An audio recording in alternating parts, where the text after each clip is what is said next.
Seminggu yang Faiz, Kak Gurun. Seminggu yang memberikan saya penuh keyakinan untuk kembali di Penuh Bola Itulah. keyakinan. Penuh Anda keyakinan. lalui apa di Gurun? Healing. Healing. Saya rasa itu healing yang sebenar untuk saya. Healing yang sebenar. Healing yang sebenar. Dah, Lain orang lain healing kan. dah kurangkan rasa-rasa kemarahan. Kemarahan tak ada. Dah tak ada. Stress level turun. Dekat masa dekat Gurun tu ada terbaca-baca apa-apa pasal hutang ataupun bayaran gaji ke apa? Tak ada. Ada sebenarnya. Anda jangan pancing-pancing saya. Saya tanya je. Okay. Oh, so tak adalah baca. Ada. Saudara Azman Hashim, sahabat kita di Twitter, baru tag kita tu. Meminta komen kita. Tapi saya tanya sebab anda kata anda healing. Macam mana boleh healing sepenuhnya? Itulah. Bila saya healing, saya dah kurang marah. Ada berita-berita macam ni pun saya senyum je. Senyum je. Jom, Bola Itulah minggu ni.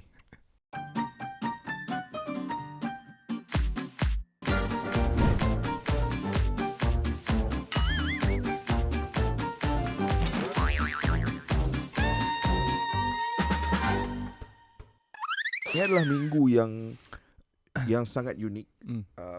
Minggu di mana anda sendiri bercuti bersama keluarga, menyambut hari raya. Saya sendiri mengambil sedikit kesempatan untuk tak berapa fokus terhadap bola sepak untuk 1 minggu lepas. Nak bagi sedikit ruang lah. Refresh sikit. Tapi apa ejen Permang sepanjang minggu lepas ni? Ejen Permang, aku fikirkan ejen Permang aku yang ini sejurus ataupun sehari selepas perkara ini berlaku, di mana kita dah lama juga tak berborak tentang pop culture, budaya pop kan. Kita dah lama juga tak berborak dengan perkara-perkara yang sering memberikan kita tumpuan sedikit luar daripada bola sepak. Dan saya nak berbicara tentang hero saya yang baru-baru ini dijemput ilahi ke negara abadi, yang saya rasa antara yang paling banyak memberi saya influence ketika membesar, Kish. Di mana satu figura ni dia bila kita Saban minggu cakap tentang bola sepak kan, kita tak terlepas dari figura-figura seperti pemain-pemain bola sepak, ketua jurulatih bola sepak. Hang sendiri tahu macam mana Jose Mourinho begitu signifikan dalam hidup aku, walaupun aku tak pernah jumpa dia dan dia tak akan pernah tahu kewujudan aku. Dan ada satu lagi figura, Allahyarham Sheikh Ismail, pada malam 27 hari bulan April yang lalu, 9.30 malam, arwah atau lebih dikenali sebagai Mael Ekspedisi meninggalkan kita. Tahu apa yang sangat aku kagumi dan apa yang sangat aku sayang daripada Mael Ekspedisi ni. Jadi Mael Ekspedisi sepanjang aku kira 8 ke 10 tahun lepas, dia masih aktif bermain sebagai vokalis Ekspedisi ke hujung hayatnya. Dia bukan seorang yang sakit lama dah tak main dengan Ekspedisi, baru dijemput ilahi, bukan. Dia memang sampai ke akhir hayat dia adalah seorang vokalis Ekspedisi. 8 hingga ke 10 tahun sebelum ni, Kish, penampilan dia bersama dengan Ekspedisi, dia tak boleh bagi 100%. Dia tak boleh bagi 100% sebab dia ialah sakit kan. Pernah terjerumus satu ketika dulu tetapi bangkit, dan itu pada aku sangat inspirational juga. 8 ke 10 tahun lepas ni dia bermain setiap show Ekspedisi tu pada kadar aku rasa 30 ke 40% keupayaan sebenar dia saja. Hang bayangkan perkara ini berlaku kepada penyanyi ataupun vokalis lain, memang takkan siapa pergi tengok depa main lah. Kalau dah tahu yang vokalis dia takkan boleh bagi performance yang mereka harapkan. Apatah lagi kalau konsert berbayar, pertunjukan berbayar yang hang kena buat keluar duit hang sendiri untuk tengok Mael Ekspedisi main dengan Ekspedisi, kan? Tapi tidak Mael, kerana peminat semua ekspedisi militer ataupun peminat ekspedisi yang kita panggil Kita Peng Yu, semua akan tahu yang Mael tak akan boleh sampai ke tahap di mana beliau berada di ketika puncak kegemilangan dia. Tetapi tetap saja kalau Ekspedisi main akan ramai. Sehingga kan EO, event organizer di Malaysia ni, dah tahu dah, kalau kita nak tarik crowd, paling senang kita panggil Ekspedisi. Belum tentu rockers pada zaman pada zaman ekspedisi yang naik sama-sama dengan ekspedisi boleh mengulangi apa yang Mael dan ekspedisi sebenarnya kecapi. Aku tak mahu cakap tentang kontroversi-kontroversi lain ketika beliau bersama dengan ekspedisi, tetapi aku acknowledge dia sebagai salah seorang hero aku. Dan pemergian dia tu pada malam sebelum hari jadi aku bukan aku nak kata apa, tetapi selepas ini kalau tibanya hari jadi aku akan kenang Mael ekspedisi, dan mungkin daripada situ aku boleh sedekahkan Al-Fatihah ke ataupun doa-doa untuk mengiringi dia di sana kan. Tapi apa yang paling pasti, ini adalah ejen peremangku kerana kehilangan Allahyarham Mael ekspedisi sangat-sangat memberi kesan pada kehidupan aku. Kish. Apa memori terindah hang menonton ekspedisi? Aku rasa ada satu show 2013 ataupun 2014. Hang tahu tak di MAEPS ada satu auditorium outdoor. Auditorium outdoor yang macam panggung anniversary, tetapi skala dia lebih kecil. Ya. Aku lupa itu event apa. Event expo lah. Expo pertanian ataupun apa, aku lupa event apa. Tapi aku pergi tu dengan sahabat aku daripada UiTM. Sampai ke sana, tujuan aku hanya satu, nak main ekspedisi. Ketika itu aku dah sampai dulu ni di tempat tu. Contohlah kata ekspedisi akan main pukul 8 malam lepas maghrib kan. Lepas maghrib tu betul-betul aku dah ada kat depan tu sebab aku nak tengok ekspedisi di depan kan. Ketika itu masih lagi line up yang OG lah. Ada Izo ekspedisi ada di situ pada masa tu. Dan semua anggota ekspedisi dah test equipment mereka apa semua. Tapi aku tak nampak lagi kelibat Mael pada masa tu. Aku macam, aduh, dia ni ada ke tak ada ni? Hang pun tahu kondisi dah macam pada masa tu macam mana kan. Tetapi opening dah tak silap aku, Izo main lead gitar, melodi lagu Aku Masih di Sini yang sangat ikonik. Siapa yang minat rock Melayu akan tahu, akan kenal, akan recognize lead gitar tersebut. Dah main lead gitar tu baru dia masuk, tak cakap apa-apa, dia cuma tunduk untuk acknowledge penonton. Terus dia main Aku Masih di Sini. Aku meremang bulu. Sebab itu setelah at that point 2013 setelah mungkin 15 tahun aku dengar ekspedisi daripada kecil, itu kali pertama aku bersuah muka dengan hero aku. Itu adalah pengalaman yang tak akan aku lupakan. Dan kali terakhir aku tengok ekspedisi pula pada hujung tahun lepas, hujung tahun 2022 di ZEP. Di mana itu finale lah bagi aku. Bagi aku tak ralat dah lah sebab aku dah pernah tengok hero aku ni depan-depan beberapa kali. Dia tak macam, ingat bila arwah Salim Iklim meninggalkan kita dulu. Itu aku ralat sikit sebab aku tak pernah tengok Salim live depan mata aku. Tapi untuk Mael aku berpuas hati dan hanya doa je yang aku kirimkan untuk dia. Kish. Mael ekspedisi. Cukup bermakna untuk aku. Ejen bermakna. Aku boleh faham impact dia terhadap impact musicians ni terhadap hidup ni. Kita susah nak ungkapkan dalam kata-kata sebab dia bukan sekadar menemani kita di waktu kegembiraan, tetapi waktu kesedihan, waktu yang mana hang tak pasti dengan naluri, dengan arah hala tuju hidup. Dalam kesemua jenis emosi yang hang lalui, musicians akan accompany hang. That's why diorang punya impact on human beings ni lain sikit lah berbanding dengan. Bila hang cakap macam tu, kadang-kadang karya dia, kita lebih percaya karya dia tu untuk menemani kita berbanding manusia kadang-kadang. Betul kan? 100% setuju. That's why sangat special berbanding dengan tokoh-tokoh lain dalam hidup yang kita akan idolakan ataupun sanjungi. Musicians ni lain sikit dia punya impact. So aku boleh faham benda tu. Ejen perma aku untuk minggu ni kekal dalam konteks pop culture juga. Adalah sebuah filem yang aku baru tonton 2 hari lepas. Apa tu? Sebuah filem period piece. Wow. Daripada mungkin director kegemaran aku dalam sejarah industri fileman Tamil. Iaitu director yang dikenali sebagai nama Mani Ratnam. Wow. Dan ini adalah filem PS2. Kalau hang buka app cinema TGV, JSC semua, akan nampak satu poster PS2. Dia tajuk panjang filem tu adalah Ponniyin Selvan. So ini adalah part 2. Part 1 dah keluar tahun lepas. And ini part 2 which is the final part lah. cerita dia terlalu besar sehingga dia terpaksa pisahkan into two parts.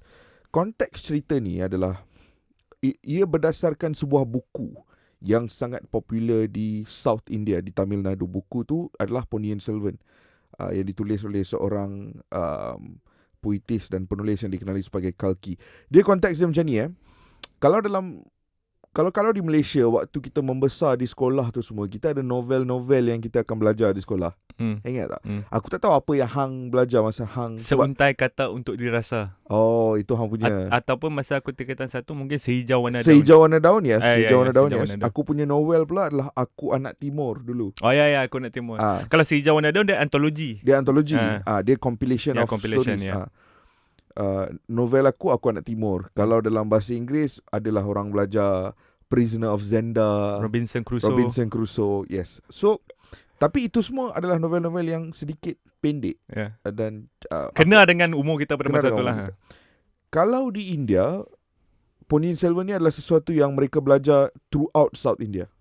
Oh, national piece. Dia national piece . Okay. It's widely acknowledged as one of the best literature pieces of all time dalam konteks South India. So, dah lama sebenarnya orang nak cuba convert buku ni jadi filem. Tetapi ia bukan tugas yang mudah. So banyak orang dah pernah try, nak pitch, nak propose, tapi tak pernah materialize. Sehinggalah mereka memerlukan legenda Mani Ratnam tu sendiri untuk mengambil alih projek tu dan cuba convert buku ni jadi sebuah filem. Dan just basic konteks buku ni adalah part fiction, part history. Tapi majoritinya history lah. Cuma ada fiction sedikit saja yang ditukar-tukar. Ia berdasarkan empire yang paling successful dalam sejarah ancient Indian times. The Chola Empire, yang suatu ketika dahulu dalam era kegemilangan dia pernah sampai ke Kedah dulu. Kedah kan dulu dikenali sebagai Kadaram dalam bahasa. So ini adalah sebelum era-era moden Kedah. Suatu ketika dahulu Empire Chola tu dah sampai ke sini. In fact, ada banyak luas jajahan dia ada banyak kawasan-kawasan artifak Empire Chola tu boleh dijumpa lagi di Lembah Bujang Kedah. Di Lembah Bujang Kedah, yes. So ia berdasarkan era tersebut, dan ada one specific small era di mana kemegahan Empire itu dicabar dan bagaimana mereka bangkit untuk kekal sebagai antara Empire paling solid dalam sejarah ancient India. So cerita ni part 1 hari tu pun dah memang luar biasa. Aku memang ada special place kalau orang buat period piece story. Aku suka filem-filem macam ni. Tapi hang kena buat elok. Kalau hang mess it up, dia akan jadi satu kerugian yang besar. Padahal mengetahui kedua-dua buku dan juga PS2 as a film kan. Adakah Mani Ratnam memberikan keadilan sepenuhnya terhadap buku? 100%. 100%. PS1 dengan PS2, produk yang akhirnya dikeluarkan adalah luar biasa. And for 3 reasons. Satu is Mani Ratnam memang luar biasa. Director yang aku bila nampak dia akan buat benda ni, aku dah tahu it will not fail sebab it's Mani Ratnam. Yang kedua, it's the casting. Filem ni ada heavyweights of South Indian cinema, kesemuanya ada di situ. Termasuklah juga star-studded termasuklah juga karakter kegemaran aku, seorang princess yang ada ego yang besar yang dimainkan oleh Aishwarya Rai sendiri. Star-studded cast. Memang star-studded. Every superstar yang boleh bayang ada kat situ. Star-studded cast. Tapi yang ketiga, Faiz, komposer dia pun A.R. Rahman. OST komposer dia A.R. Rahman. Han tahu A.R. Rahman main konsert kat Bukit Jalil kan? Okay.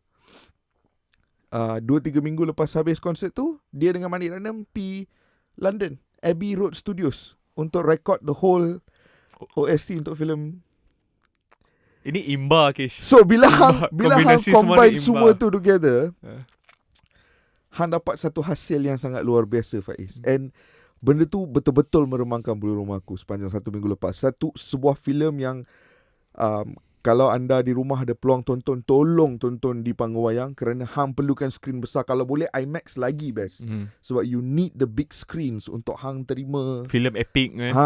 And kalau boleh tengok PS1 tu dulu, dekat streaming platform pun dah keluar dah, aku tak nak sebut nama, tapi adalah antara streaming platform yang popular kat Malaysia. Dia dah ada keluar, tengok PS1, lepas tu pergi tengok PS2. Okay. Satu kepuasan yang luar biasa. Itu adalah ejen permah aku untuk minggu ni. Kish, minggu lepas ketika kita menyambut Hari Raya, di pagi raya pertama, kata silap korang, pagi raya pertama, kita melihat bukan raya keberapa yang perlawanan City lawan Aku Arsenal? rasa dah raya keempat, raya kelima dah. Raya keempat, aku rasa raya keempat. Sebab malam untuk raya pertama tu game lawan Southampton. Ya, lawan Southampton yang seri 3 sama. Maafkan akulah. Anda jangan terlalu gairah di sini. Boleh nampak keseronokan di muka tu. Timeline saya ni lari sebab yalah penat beraya kan. Penat beraya, penat makan lauk raya semua. Jadi di Etihad pada malam tu, Kish, minit ke-55 dia orang dah buat Poznan, Kish. Kurang ajar ni. Crowd Etihad ni kuasa malam tu sangat kurang ajar. Tapi bukan itu yang aku nak bahaskan kan. Manchester City calon yang akan merebut kejuaraan Premier League. Sekarang ni ada 2 horses race antara dia dan Arsenal kan. Dan kita akan tahu hasil dia hanya beberapa minggu saja lagi. Dan kita pun dah masuk Mei. Sedar tak sedar kita dah masuk Mei, bulan yang kita anggap bulan terakhir dalam Premier League. Dia bangkit daripada permulaan musim yang perlahan. Itu cerita pasukan. Dan dalam itu pula ada beberapa pemain yang menunjukkan peningkatan yang luar biasa.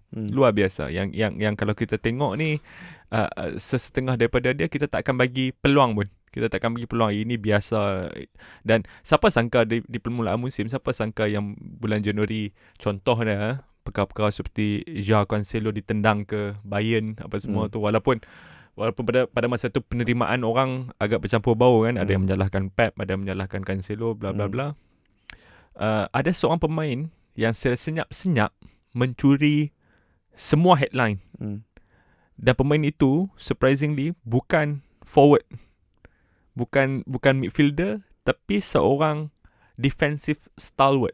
Aku tak sebut dia sebagai centre back. Entah kenapa. Sebab aku pun tak tahu dia ni centre back ke apa sekarang ni. John Stones, Faiz. John Stones. Sebelum tu, Kish, yes, 40 million tahun 2016 dibayar ke Everton. Yang sekarang ni kalau kita tengok balik, bargain. John Stones, Faiz, dalam perjalanan Manchester City sepanjang 5-6 tahun lepas ni, era dominasi mereka di bawah Pep Guardiola, John Stones bukanlah nama yang akan dipetik dengan kerap. Orang akan lebih kerap memetik nama-nama seperti Bernardo Silva, Ilkay Gundogan, Kevin De Bruyne, Raheem Sterling sendiri, Sergio Aguero, dan kemudiannya kalau nak turun ke bawah sedikit pun paling-paling dipetik Ruben Dias. John Stones adalah silent assassin. Dia duduk senyap-senyap, tetapi dia adalah seorang pemain yang memudahkan tugas kesemua orang di kelilingnya. Tapi having said that, Faiz, aku berani cakap pemain yang mereka beli dengan harga 40 juta pada tahun 2016 dengan pemain yang ada sekarang ni adalah 2 individu yang jauh berbeza.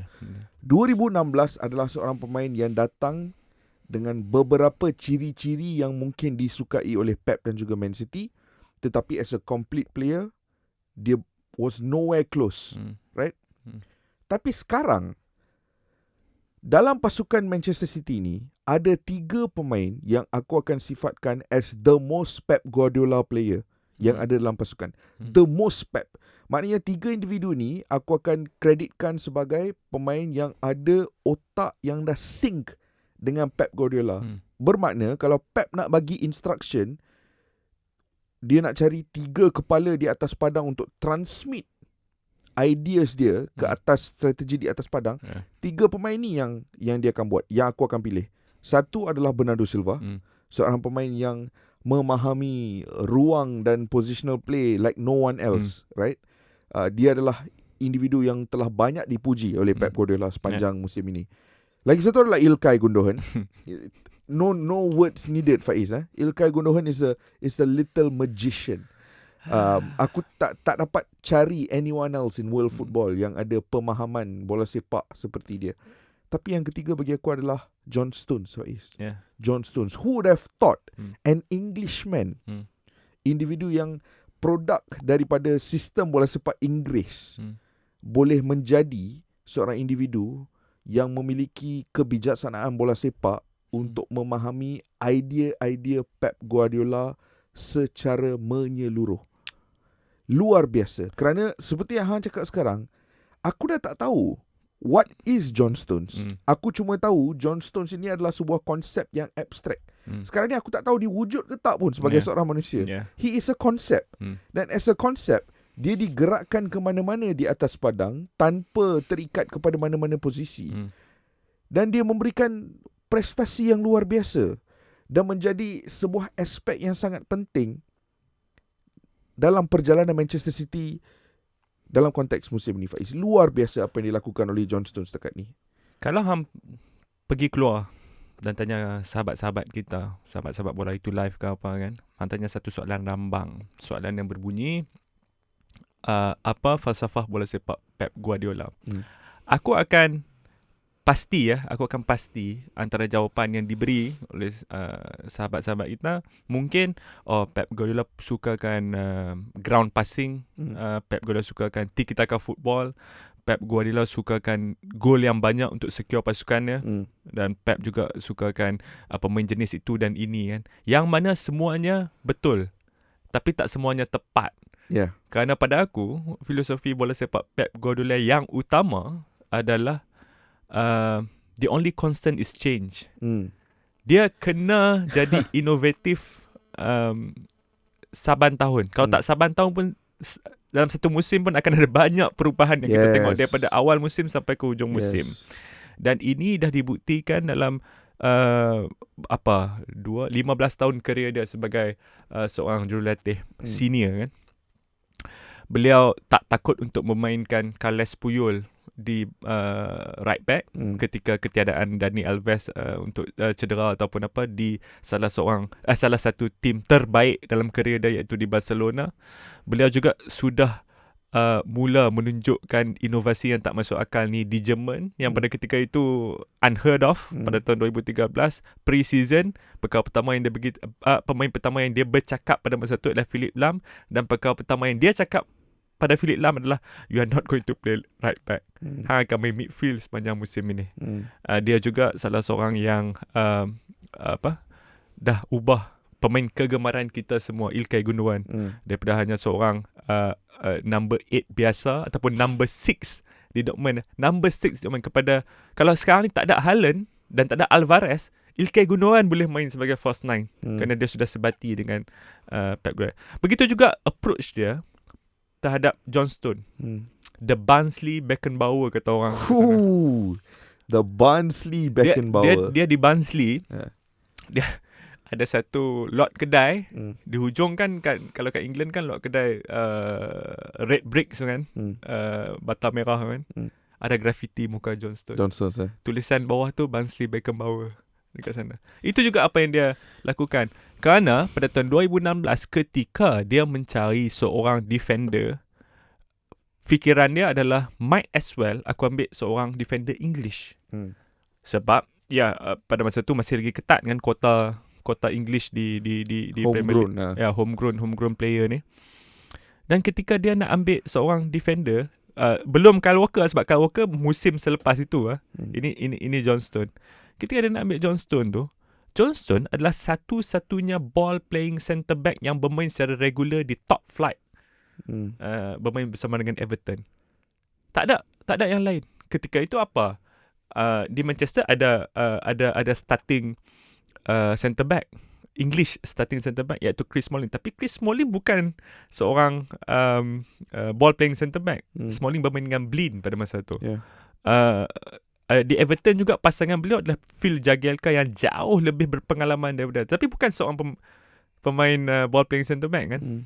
Jadi dia gamble 40 million tau, kuasa sekali dengan inflasi apa semua ni 60 million lah sekarang. 60 million 10 tahun 5 tahun selepas ini dah 60 million lah. Dia gamble sebenarnya. Dan through coaching dan through innovation, tactical tweaks ataupun apa sajalah benda baru yang diperkenalkan oleh Guardiola, John Stones sentiasa ada di sana dan John Stones sentiasa jadi antara yang utama dalam plan-plan inovasi ni. Dan itu menunjukkan kualiti yang ada pada Barnsley Beckenbauer ni. Barnsley Beckenbauer adalah sebenarnya description yang sangat tepat. Dia macam ni, Faiz. The reason yang aku cakap kenapa aku setuju dengan hang 100% yang this is not just John Stones himself, that this is also coaching.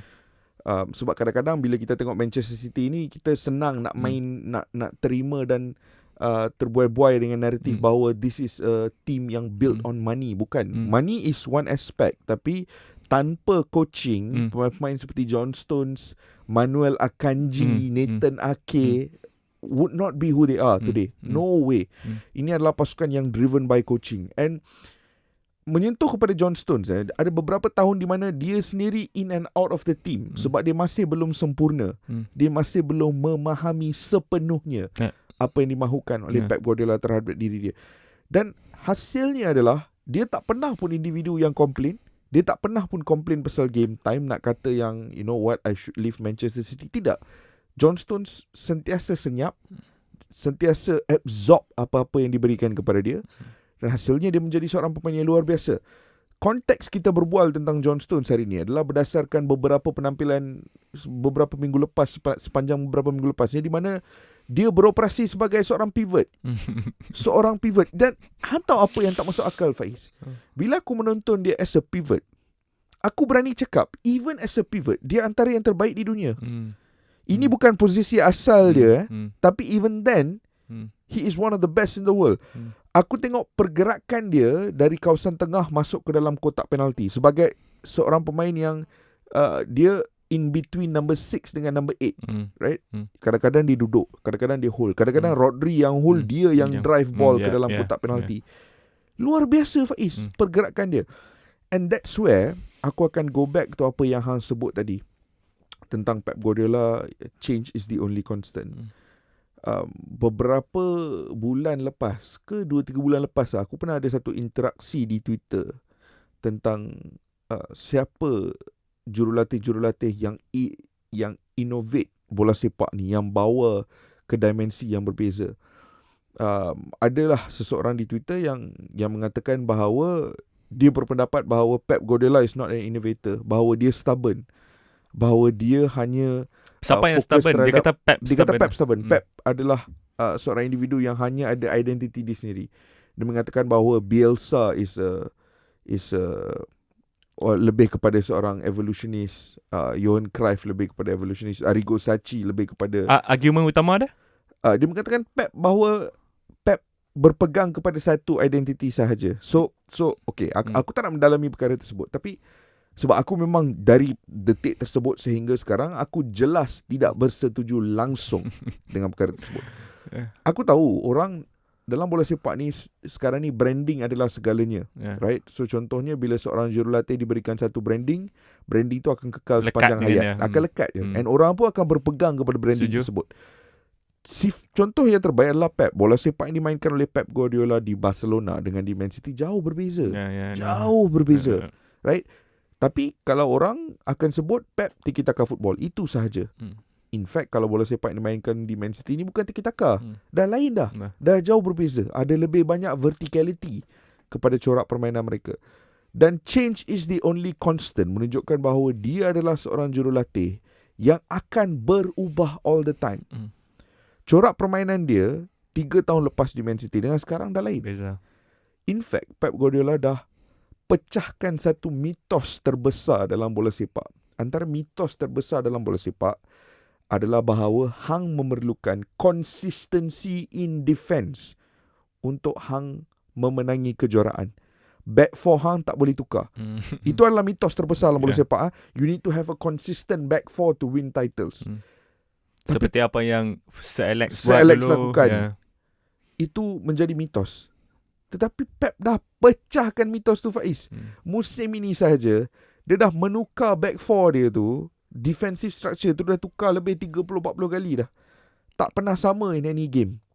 Menunjukkan bahawa even with change, asalkan prinsip asal itu constant, Tetapi formasi di atas padang, peranan pemain di atas padang, pemain yang digunakan itu sendiri kalau bertukar pun tidak menjadi masalah.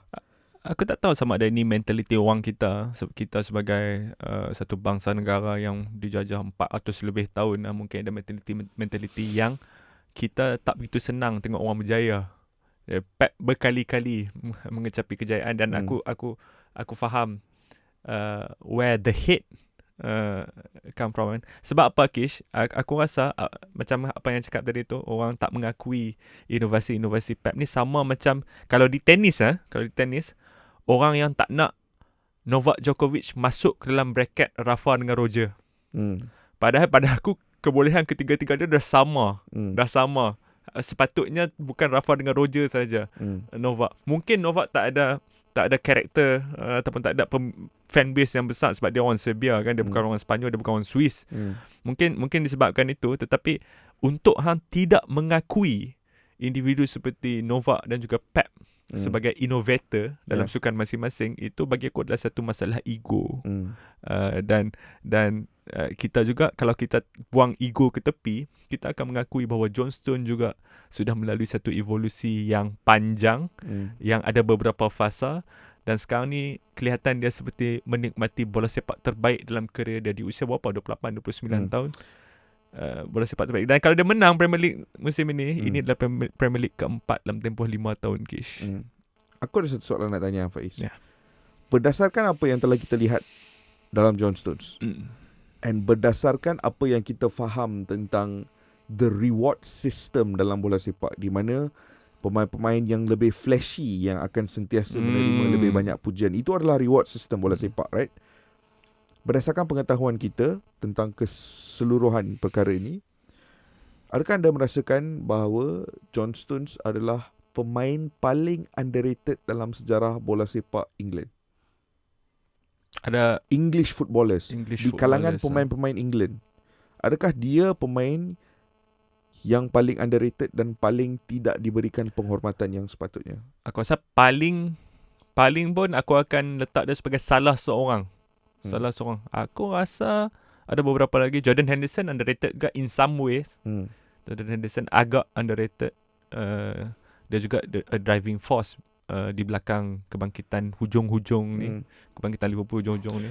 Aku tanya soalan ni tahu kenapa? Okay, contoh kalau sepanjang 20, 30, 40 tahun lepas ni, kita cuba pilih pemain England yang mana hang ambil dan hang campak ke mana-mana pasukan di dunia pun dia akan jadi automatic starter dan terus perform.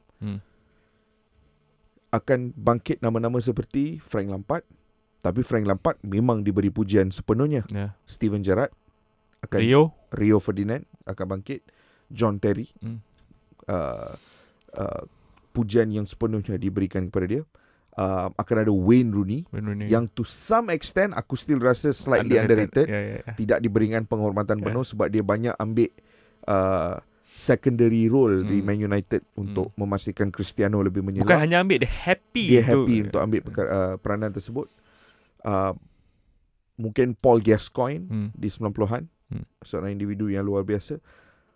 Tapi kesemua pemain-pemain ini menerima pujian yang selayaknya, menerima penghormatan yang selayaknya. Mereka adalah legenda di kelab masing-masing, right? John Stones ni hang takkan nampak orang borak pasal dia a lot. Sebab dia main di sebuah kelab di mana ada bintang-bintang yang lebih flashy, yang akan menerima all the attention seperti KDB, Erling Haaland, Riyad Mahrez, Bernardo Silva, banyak lagi, Jack Grealish, 100 million signing. Okay lah, berbalik pada soalan hang tadi kan, aku akan namakan 3. John Stones 1, nombor 2 David Beckham. Orang lebih memperkatakan tentang David Beckham the superstar dan bukannya the hard working, the footballer, the footballer yang tak pernah injured, yang always turn up, always play 8 out of 10 every match. Orang tak pernah cakap pasal benda tu. Yang ketiga ni aku fikir lagi, Bukayo Saka tak? Bukayo Saka aku rasa fairly rated sekarang ni. Dia sedang menerima penghormatan pada kita. Tanya. Dia sedang menerima penghormatan pada kita ini. Ketiga tu nanti aku akan fikir lagi lah. Aku rasa bagi aku peribadi John Stones number 1. Number 1. Okay. Hang letak John Stones dalam Real Madrid, he's an automatic starter. Barcelona sekarang dah Hang letak sah-sah. John Stones dalam Barcelona, automatic starter. Hang tengok situasi defensif Bayern Munich tu, hang letak John Stones kat situ, automatic starter. Upamecano tu silap-silap memerlukan seorang pemain seperti John Stones di sebelah ni. Ataupun dia perlukan Guardiola sebagai jurulatih dah. Betul. Hang tengok, for example, one of the biggest praises yang boleh diberikan kepada John Stones, John Stones dan Harry Maguire bersama England ada satu partnership yang sangat baik. Semi-final World Cup. Dan peringatan perlu diberikan, partnership ni wujud pada era di mana Harry Maguire belum mengalami krisis keyakinan, masih lagi beraksi dengan okey. Tetapi partnership itu berterusan even through the crisis period. Right? Dan untuk hang membantu seorang partner yang mengalami krisis keyakinan bersama kelab untuk dia perform bersama national team, itu adalah pujian yang paling besar yang boleh berikan kepada John Stones. Sebab dia membawa sejenis ketenangan yang boleh membantu Harry Maguire yang kucar-kacir bersama kelab pun ketika beraksi bersama skuad kebangsaan untuk dia kekal tenang. Silent leader juga. Aku rasa John Stones is the most underrated English footballer of all time. Last, bila hang dah sebut tu last sebelum kita tutup hang pasal nak John Stones tiba awal daripada KDB, awal daripada Gundogan, awal daripada Ruben Dias. Tapi dia tak pernah pun bersuara nak dapatkan captaincy ke apa. Tak pernah. Silent leader lah. Silent leader. Aku rasa bila dia bersara nanti akan ada satu tribute daripada Pep Guardiola. Confirm akan ada. Aku yakin. Dan aku tak boleh bayang John Stones meninggalkan Man City selagi ada Pep di situ. Aku rasa dia dan Pep dah sebati. Dan ia adalah satu perkahwinan karakter yang aku tak jangkakan ketika dia menyertai Man City. Aku tak jangkakan bahawa dia akan menjadi salah satu daripada 3 Pep brainchild di atas padang. Luar biasa John Stones, one of the most underrated players. Dan aku tak sabar, as a neutral, aku tak sabar nak tengok perkembangan dia sebagai seorang pemain dan melihat inovasi peranan dia di atas padang. Kita dah nampak dia as a centre back, kita dah nampak dia kadang-kadang as a de facto right back in a back 3 juga. Kita dah nampak dia as a number 6 and a number 8. Aku tak tahulah apa lagi peranan yang boleh dimainkan oleh John Stones. Pakai glove jadi keeper. Aku tunggu masa je tu. What a player lah John Stones. Dikala aku tengah berehat ni, aku ada belik-belik TV last weekend, ternampak satu game ni. Actually bukan last weekend lah, just sehari lepas lah, sehari 2 lepas. Aku tengok perlawanan di antara Monza dan juga Spezia. Dan apa yang menarik, aku suka kalau anda start dengan Serie A ni, aku suka. Apa yang menarik perhatian aku is, aku tak pernah pay attention kepada AC Monza. Tapi ini adalah perlawanan yang penting kerana ia mengesahkan bahawa mereka akan kekal di Serie A untuk tahun depan. So aku korek lah mula baca pasal kisah mereka. Perkataan Monza tu pun sendiri dah memang menarik perhatian aku. Sebab han tahulah Monza ni is the temple of speed dalam konteks F1. Circuit Monza ni dah memang luar biasa dalam konteks Formula 1. Tapi Monza sebagai sebuah kelab bola sepak, aku tak pernah pay attention. And rightly so, sebab dalam sejarah mereka yang beratus lebih tahun, ini adalah musim pertama mereka di Serie A. In fact, Monza pegang rekod untuk pasukan dengan paling banyak musim di Serie B tanpa layak ke Serie A. Sampai ada Chan. Chan daripada penyokong dia. Chan tu menang pun dia orang nyanyi Chan tu, kalah pun dia akan nyanyi. Chan tu dia kata apa? Kita tidak akan ke Serie A, kita tidak akan ke Serie A gitu. Sebab 40 lebih musim, 40 lebih musim mereka pernah main di Serie B tanpa layak ke Serie A. 2015 mereka bankrupt kalau tak silap aku. Dan 2018 mereka diambil alih oleh 2 individu. Yang pertamanya adalah gandingan berpisah lah, Adriano Galliani, bekas football operations punya ketua dekat AC Milan.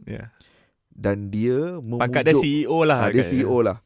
Dan dia memujuk bekas Perdana Menteri Itali dan bekas pemilik AC Milan, Silvio Berlusconi, untuk membeli kelab tersebut. And bear in mind, ini adalah perkahwinan yang memang masuk akal sebab Monza bukan macam Napoli.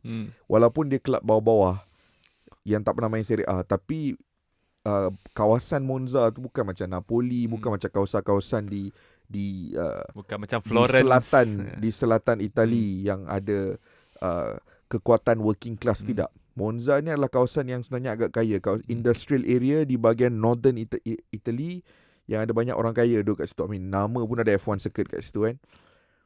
So selepas Silvio Berlusconi ambil alih, mereka beraksi di Serie C pada ketika itu, bangkit ke Serie B, dan dalam beberapa tahun mereka berjaya melaikkan diri ke pentas Serie A.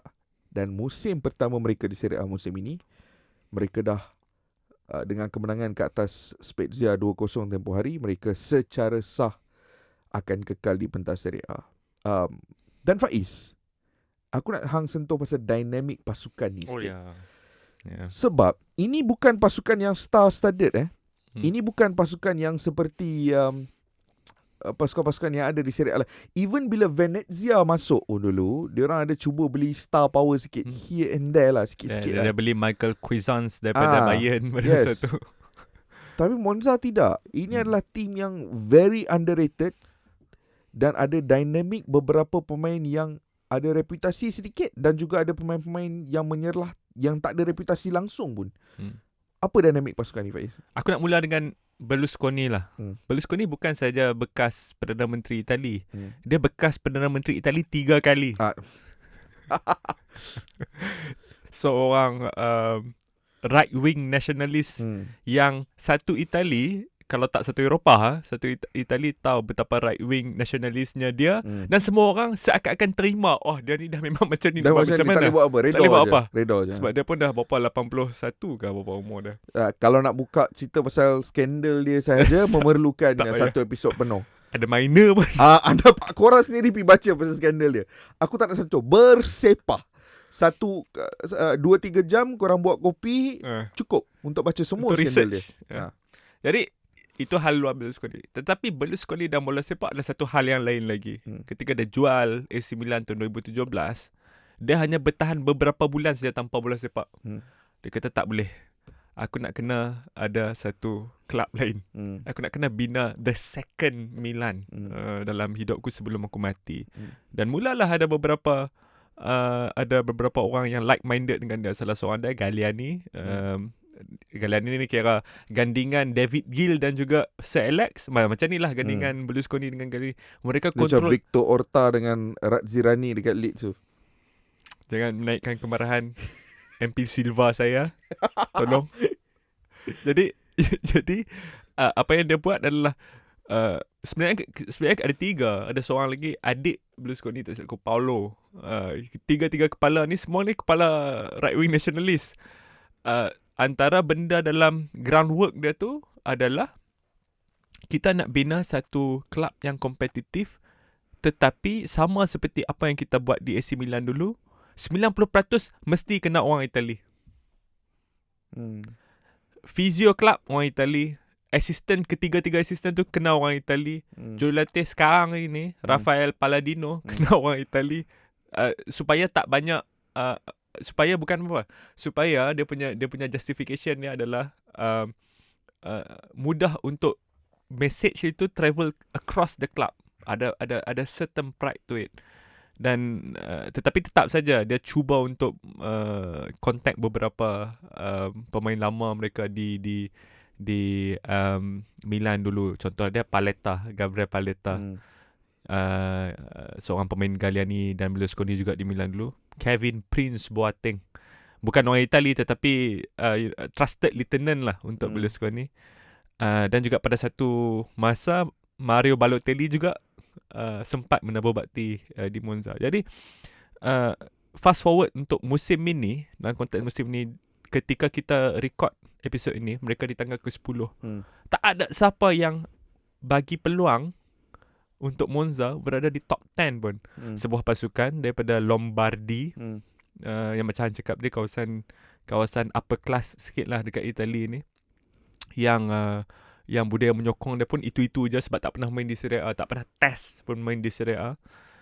Dan apa saja ramuan yang mereka cuba buat ini sedang berlaku dengan cemerlang. Termasuklah beberapa result yang menewaskan top teams di Serie A. Juventus kalah dengan Nepal, Juventus kalah. Tak silap aku, Milan pun kalah dengan mereka. Milan pun kalah dengan mereka. Jadi on the right track. Dan kalau di penghujung musim ni Monza berada di top 10, aku rasa ini salah satu pencapaian terbesar oleh klub yang baru naik ke Serie A. Sebab tak mudah. Serie A lagi teruk daripada Premier League in terms of klub naik turun ni. Klub sama naik, klub sama turun ni lagi teruk. Jadi ini adalah satu a fresh perspektif lah untuk bola sepak Itali. Just to sum it up, untuk melihat progres mereka musim depan, mereka perlu melalui satu jendela perpindahan yang cukup penting. Kerana sekarang ni ada beberapa rumours yang besar. Okay, satu contohnya, aku rasa Pessina on loan tu akan jadi confirm. Dia akan jadi permanent transfer. Sebab dia pernah captain kan. Pessina akan jadi permanent transfer. Dia antara pemain yang paling menyerlah musim ini. Luar biasa. Pablo Mari juga daripada Arsenal, loan, akan jadi permanent move sekiranya Monza kekal dan Deron dah pun kekal. Tapi ada dua lagi pemain yang sedang menarik perhatian orang ramai. Satu adalah Dani Mota, penyerang mereka yang daripada Portugal. Cukup luar biasa prestasi dia musim ini. 26 tu. Baru muda. Kemudian ada Carlos Augusto, left wing back. Top scorer tau. Top scorer. Dia memang and dia main Serie B juga musim lepas. Dia dah 2-3 tahun main bersama Monza. So nak tengok bila dapat tengok dia punya penerusan prestasi di pentas Serie A ni adalah something yang agak incredible juga. So ada beberapa pemain yang perlu diperhatikan kerana akan ada vultures yang nak cuba pancing dia orang lah. Tapi incredible run. Aku ni bukanlah fan nombor 1 Berlusconi, tapi tak boleh dinafikan bahawa apa yang Monza lakukan musim ini adalah sesuatu yang perlu diberi penghormatan. Dan kita nak tengok perjalanan mereka musim depan.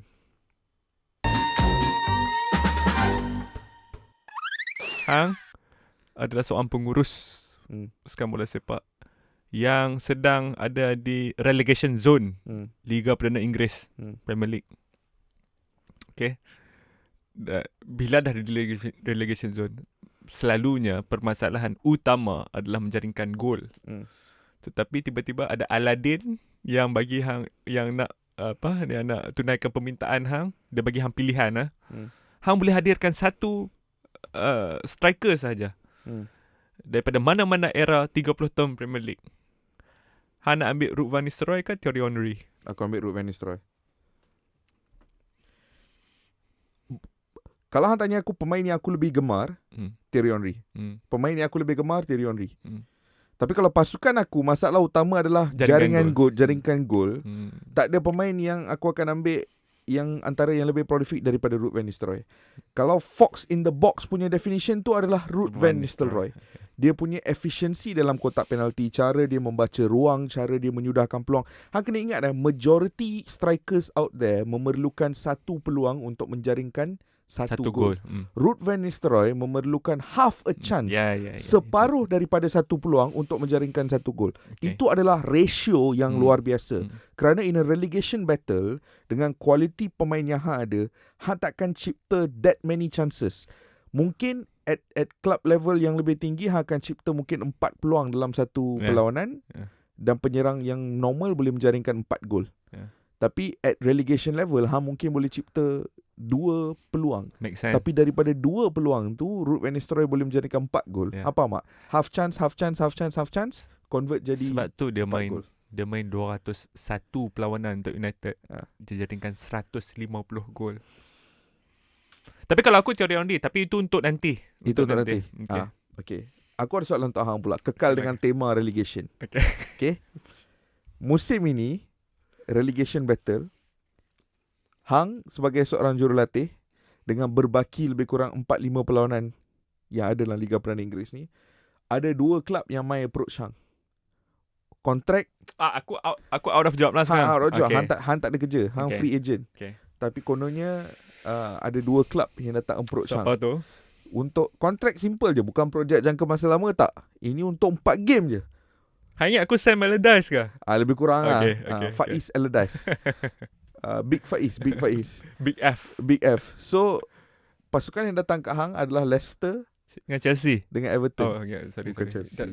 Sorry. Minta maaf. Everton dengan Leicester. Pasukan mana yang hang akan ambil alih untuk cuba kekalkan mereka di Liga Perdana Inggeris? Aku rasa Leicester City. Berbanding dengan Everton Aku tengok beberapa faktor. Faktor pertama adalah bila kepemilikan daripada Thailand, negara jiran kita, mungkin akan ada persefahaman, Southeast Asian connection. Dekat situ mungkin ada. Dan aku juga peminat tegar Yuri Tielemans. Yuri Tielemans tu hari pertama aku masuk tu, aku akan panggil Yuri Tielemans dulu masuk ke office aku untuk aku brief dia. Aku ingat hang peminat tegar Wilfred Ndidi. Ya juga, tapi dia missing setahun ni missing ni. Wilfred Ndidi.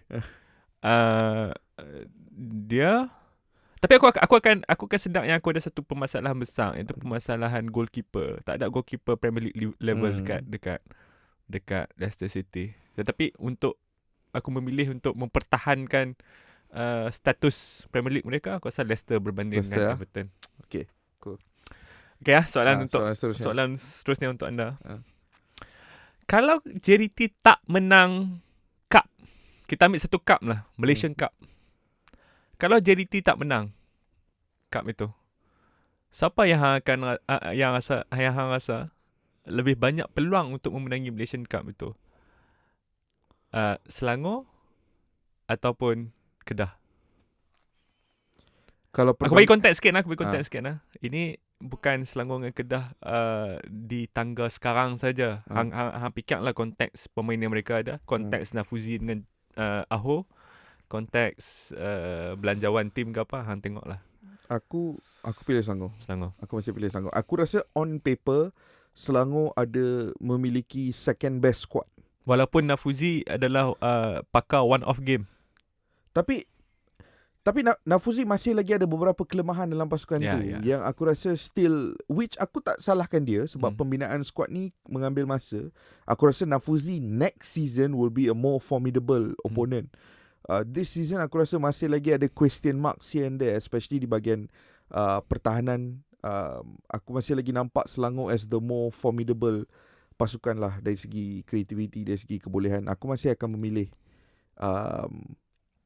Nafuzi, Tan Cheng Ho dan juga pasukan Selangor lah untuk menjadi, kalau sekiranya perbandingan tu hanya antara dua klub ni, ada elemen Brandon Gunn, ada elemen Faizal Halim X Factor yang dah mula mencari rentak, Aaron Dival pun here and there dah mula menjaringkan gol juga. Aku sangat suka kelibat pemain daripada Jordan Nur Al-Rawabdeh.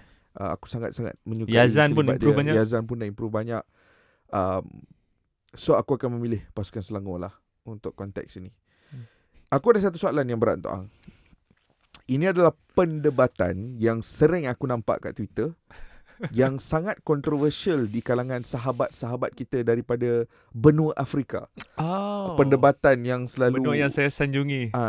Perdebatan-perdebatan ni banyak diiringi dengan ayat-ayat ataupun perkataan-perkataan seperti abek.